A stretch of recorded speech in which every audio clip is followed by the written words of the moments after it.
Hello friends, welcome to code meta channel. इस वीडियो में हम बात करेंगे रिडक्स की। रिडक्स होता क्या है, इसका यूज़ क्यों करते हैं। रिडक्स बेसिकली यूज़ करते हैं लार्ज एप्लीकेशंस पे, जहाँ पे सिंगल पेज एप्लीकेशन होती है। बट वहाँ वहाँ पे ये भी चीज़ होती है कि एक बहुत बड़ी एप्लीकेशन को हम मैनेज कर रहे होते हैं, जैसे कि ई कॉमर्स एप्लीकेशन। वहाँ पे सिंगल पेज पे हमारा होम पेज भी चलता है, इनर पेजेस भी चलते हैं, कार्ट भी चलता है, और हम बहुत सारे प्रोडक्ट को व्यू करते हैं। तो वहाँ पे हम रिडक्स का यूज़ करते हैं। रिडक्स क्या होता है कि एक तरीके का स्टोर होता है। ठीक, रिस्टोर मतलब कि जहाँ पे हम सारा डेटा एक तरीके से स्टोर करके रखते हैं। अगर कहीं से किसी भी शॉपकीपर को या किसी यूज़र को नीड होती है, तो हम वहाँ से उसे वो सेल करते हैं या दे देते हैं। रिडक्स क्या होता है कि एक तरीके का सिस्टम है जो क्या करता है, parent to child and then child इस कॉलिंग को रिमूव करता है। यानी कि हम एक कंपोनेंट से दूसरे कंपोनेंट में डेटा को पास करें, फिर दूसरे से तीसरे कंपोनेंट में डेटा को पास करें, तो उन चीज़ों को रिमूव कर देता है। यानी हमारा जो कोड होता है वो इजी टू मैनेज हो जाता है।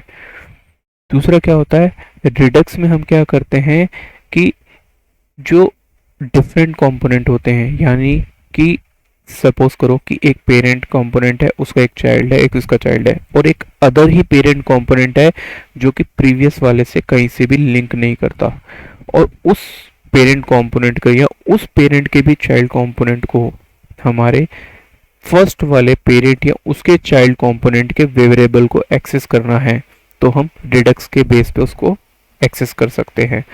अदरवाइज प्रॉप्स और चाइल्ड के का यूज़ करके हम उसे कभी भी एक्सेस नहीं कर पाएंगे। ठीक, आने आने वाली स्लाइड में हम इस चीज़ को देखेंगे कि हम यहाँ पे क्या आपको बताना चाहते हैं। पहले एक बार देख लेते हैं कि ये रिडक्स कहाँ कहाँ यूज़ होता है। ठीक है, अब सपोज करो कि हमारे पास क्या है कि एक पेरेंट कंपोनेंट है और उसका चाइल्ड कंपोनेंट है और उसके भी एक चाइल्ड कंपोनेंट है। तीनों कंपोनेंट में हमें क्या चाहिए, सेम वैल्यू चाहिए, और जैसे ही एक कंपोनेंट में वैल्यू चेंज होती हो तो वो दूसरे कंपोनेंट में भी वैल्यू वो चेंज कर दे।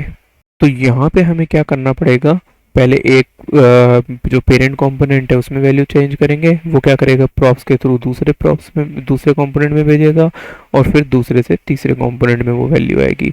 तो थोड़ा सा डिले हो जाएगा वहाँ पे। बट अगर हम रिडक्स का यूज़ कर लेते हैं तो ये डिले रिमूव हो जाएगा।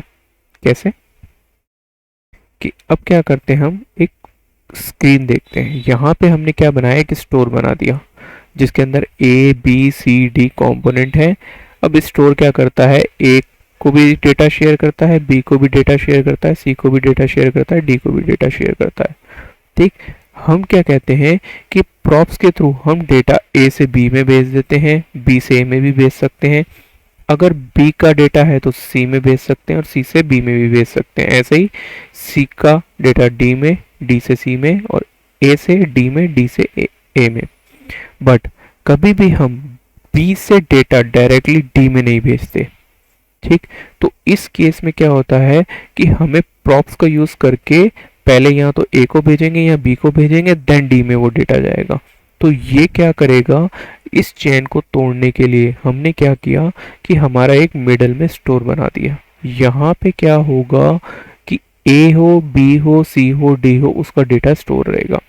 अब जैसे ही हम रिडक्स से स्टोर से हम कोई डेटा गेट करेंगे, तो हम क्या कर सकते हैं कि डी से बी में भी भेज सकते हैं डायरेक्ट डेटा, क्योंकि क्या होगा कि स्टोर हमारा मिडल में है, डी का डेटा स्टोर के पास भी है। तो स्टोर क्या कर सकता है, बी आस्क करेगा स्टोर से कि मेरे को डी का डेटा चाहिए, तो वो उसे देगा और बी में चला जाएगा। ऐसे ही क्या हो सकता है, ए का डेटा हम डायरेक्टली सी में प्रॉप्स के थ्रू नहीं भेज सकते, लेकिन स्टोर के थ्रू भेज सकते हैं। क्यों, क्योंकि क्या हो रहा है यहाँ पे A B C D data जो है वो स्टोर कहाँ रहता है, एक स्टोर के अंदर रहता है।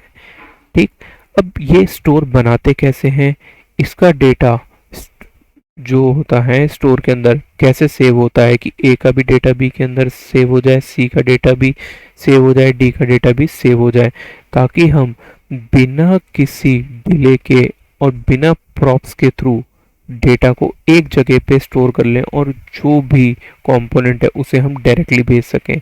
सपोज करना कि हमारे पास ई कॉमर्स फंक्शनैलिटी है, उसका एक हेडर एक कंपोनेंट है, एक मिडल पार्ट कंपोनेंट है, एक फुटर पार्ट कंपोनेंट है। हमें क्या चाहिए कि हम अगर ऐड टू कार्ट करते हैं बटन के थ्रू, सॉरी, प्रोडक्ट को मिडल में यानी मिडल सेक्शन में, तो जैसे ही हम ऐड टू कार्ट करते हैं तो हमारा जो हेडर है उसके अंदर जो कार्ट सेक्शन है वहाँ पे हमारी जो कार्ट प्रोडक्ट की क्वांटिटी है या फिर टोटल प्राइस है वो भी चेंज हो जाए। तो वो कैसे होगी, वो हम रिडक्स के थ्रू करेंगे, ताकि हम क्या करेंगे रिडक्स के अंदर स्टोर कर लेंगे डेटा को। जैसे ही हम ऐड टू कार्ट करते हैं जो हमारा प्रोडक्ट है उसकी इन्फॉर्मेशन कहाँ स्टोर होती है, वो स्टोर के अंदर चली जाएगी और वहां से जो हमारा कार्ट कंपोनेंट है वो क्या करेगा, उस डेटा को गेट कर लेगा। अब आने वाली वीडियोस में हम क्या क्या देखेंगे, रिडक्स के अंदर क्या क्या किस तरीके की चीज़ें देखेंगे कि किस तरीके से रिडक्स काम करता है, उसका स्ट्रक्चर क्या होता है, कॉलिंग स्ट्रक्चर रिडक्स का, रिडक्स में किस तरीके के फंक्शन होते हैं, कौन कौन से इंपॉर्टेंट फंक्शन है ये, जैसे कि अगर हम बात करें तो रिडक्स में एक तरीके से होता है रिड्यूसर होता है, एक्शन होता है, इस तो ये दोनों चीज़ें भी इम्पोर्टेंट है जो कि रिडक्स में काम करते हैं। ठीक है, तो इन चीज़ों के बारे में जानेंगे कि हम किस तरीके से रिड्यूसर बनाते हैं, किस तरीके से हम एक्शन बनाते हैं और डेटा को हम हमारे रिडक्स स्टोर के अंदर पास करते हैं। ये सारी चीज़ें होंगी। प्रोजेक्ट क्या देखेंगे हम रिडक्स के समझने के लिए आने वाली वीडियोस में, एक काउंटर प्रोजेक्ट लेंगे जहाँ पे हम काउंटर को इंक्रीमेंट करेंगे, डिक्रीमेंट करेंगे और रिडक्स से डेटा को भेजेंगे। एक प्रोडक्ट हम ये बनाएंगे प्रोजेक्ट जिसमें मल्टीपल स्टोर्स होंगे। रिडक्स मल्टीपल स्टोर बेस एक फंक्शनैलिटी है, यहाँ पे आप मल्टीपल स्टोर बना सकते हो। ठीक है, कहने के लिए मल्टीपल स्टोर होते हैं, लेकिन क्या होता है कि वो बाइंड होते हैं एक सिंगल स्टोर के अंदर। किस तरीके से वो हम आने वाली वीडियोस में देखेंगे, जहाँ पे क्या होगा डिफरेंट डिफरेंट फंक्शनैलिटीज़ होती हैं, उसके डिफरेंट डिफरेंट सेक्शंस बना देंगे हम और उसे एक स्टोर के अंदर सेट कर देंगे। ठीक है, यानी ये कहने की बात ये हो गई कि जैसे कि हमारी कोई एक कंपनी है, वो डिफरेंट डिफरेंट कंट्रीज़ में है, लेकिन अगर हमें कोई माल भेजना होता है तो हम उसे एक स्टोर के अंदर ला के इकट्ठा कर लेते हैं और वहाँ से हम दूसरे जो हमारे स्मॉल कंपोनेंट हैं या स्मॉल सिटीज़ होती है वहाँ पे भेजते हैं, इस तरीके से। तीसरा वाला हम देखेंगे रिडक्स थंक। एक थंक अलग होता है और एक रिडक्स थंक अलग होता है। रिडक्स थंक का बेसिकली यूज़ करते हैं हम एजेक्स टाइप एप्लीकेशंस में, जहाँ पे हम थर्ड पार्टी से डेटा को लेके आते हैं और थोड़ा डिले करते हैं डेटा को अपने रिडक्स स्टोर के अंदर भेजने के लिए। क्योंकि क्या होता है वहाँ पे जब हम थर्ड पार्टी को कॉल करते हैं तो हमारे पास जो डेटा होता है वो कुछ सेकंड्स के बाद आता है, और जो जावा स्क्रिप्ट है उसके अंदर क्या होता है कि जैसे ही हम एक्शन परफॉर्म करते हैं तो हमारे जो स्टोर है वहाँ पे हमें रिजल्ट दिख जाना चाहिए, बट ऐसा होता नहीं है। वहाँ वहाँ पे हमारा थोड़ा डिले होता है। तो जो डिले बेस्ड एप्लीकेशन होती है, उस जो डिले बेस्ड डेटा रिजल्ट्स होते हैं उसको हम कैसे करते हैं, रिडक्स थंक के थ्रू करते हैं। तो हम रिडक्स थंक के बारे में बात करेंगे। दोस्तों आपको ये चीज़ समझ आई होगी कि रिडक्स क्या है, हम इसको कहाँ पे यूज़ कर रहे हैं। ठीक है, तो आने वाली एप्लीकेशंस में हम ये सीखेंगे कि रिडक्स किस तरीके से काम करता है। उसके लिए आप हमारे साथ कनेक्टिंग रहिए और इस वीडियो को देखने के लिए thank you. Subscribe to CodeMeta channel by clicking subscribe button and connect with us for more upcoming videos. See you. Okay.